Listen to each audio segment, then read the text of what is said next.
Everyone, আশা করি আপনারা খুব ভালো আছেন, আমরাও ভালো আছি। এখন বড় ভিডিও করার সময় পাচ্ছি না। এই যে এটাকে দেখছেন, এটার পরীক্ষা চলছে, তাই এটার পেছনে এত সময় দিতে হচ্ছে, বড় ভিডিও করতেই পারছি না। তাই ছোট ভিডিও দিয়ে আজকে সারাদিন আপনাদের সামনে তুলে ধরলাম। আশা করি আপনাদের ভালো লাগবে। আজকে যেহেতু মঙ্গলবার, আমাদের বাড়িতে নিরামিষ রান্না হয়, তাই মঙ্গলবারে কি করব ভাবতে ভাবতে দেখলাম যে বড়ার ঝাল বা বড়া ভাজা দিয়ে আমার ছেলে মেয়ে বা আমি খেতে ভীষণ ভালোবাসি। তাই একটু মটর ডালকে ভিজিয়ে রেখেছিলাম, বেশ কিছুক্ষণ পরে বেটে নিয়ে একটু নুন দিয়ে ফেটিয়ে সর্ষের তেলে ভালো করে ভেজে নিয়েছি। কটা বড়া ভাজাও রেখেছি, আর অন্যদিকে সর্ষে পোস্ত কাঁচা লঙ্কা বেটে নিয়েছি। তেলে সর্ষে পোস্ত কাঁচা লঙ্কা দিয়ে অল্প একটু নুন দিয়ে, চিনি কিন্তু এটা দিই না, বড়া ভাজাগুলো দিয়ে একটু ফুটিয়েছি, আর ওপর থেকে দুটো কাঁচা লঙ্কা দিয়ে দিয়েছি। বড়ার ঝাল কিন্তু একেবারে তৈরি। নিরামিষের দিনকে এই বড়ার ঝাল কিন্তু দুর্দান্ত লাগে। আজকে দুপুরে আমাদের কিন্তু পুরো ভেজ থালি। দেখিয়ে দিই আর কি কি রান্না করেছি বেশ ঝাল ঝাল করে আলু পোস্ত, এটাও কিন্তু বেশ ভালো লাগে। আর বড়ার ঝাল তো আগেই দেখিয়েছি। নিরামিষের রান্নার দিনকে কিন্তু একটু তরিবোধ করেই রান্না করতে হয়।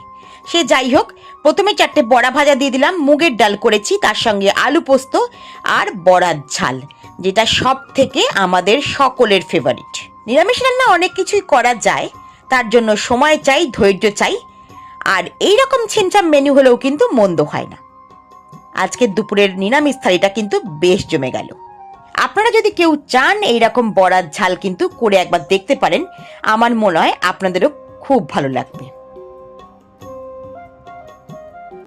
এখন সন্ধে 8টা বাজে, আমরা যাচ্ছি একটু শিবুদার বাড়ি। শিবুদার বাড়ি আজকে বাৎসরিক পুজো, সর্বমঙ্গলা চণ্ডী মায়ের পুজো। আমি অনেকটাই দেরি করে ফেলেছিলাম, তাই পুজো কিন্তু শেষ হয়ে গিয়েছিল। শিবুদার বাড়ির এই ঠাকুরের মূর্তিটাও কিন্তু শিবুদার নিজের হাতেই বানানো।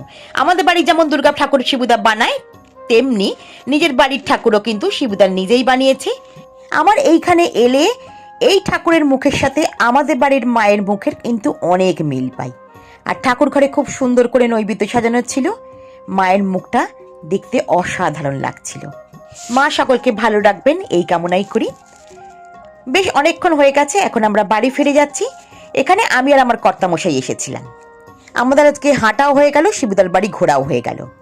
শিবুদার বাড়ি থেকে আমরা এরকম প্রসাদ নিয়ে এসেছি।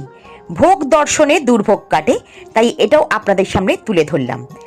ভোগের মধ্যে ছিল খিচুড়ি, একটা চচ্চড়ি, আলুর দম আর পায়েস। আমিও বাড়িতে নিরামিষ আলুর দম করেছিলাম, আর রাতে করেছিলাম এইরকম পরোটা।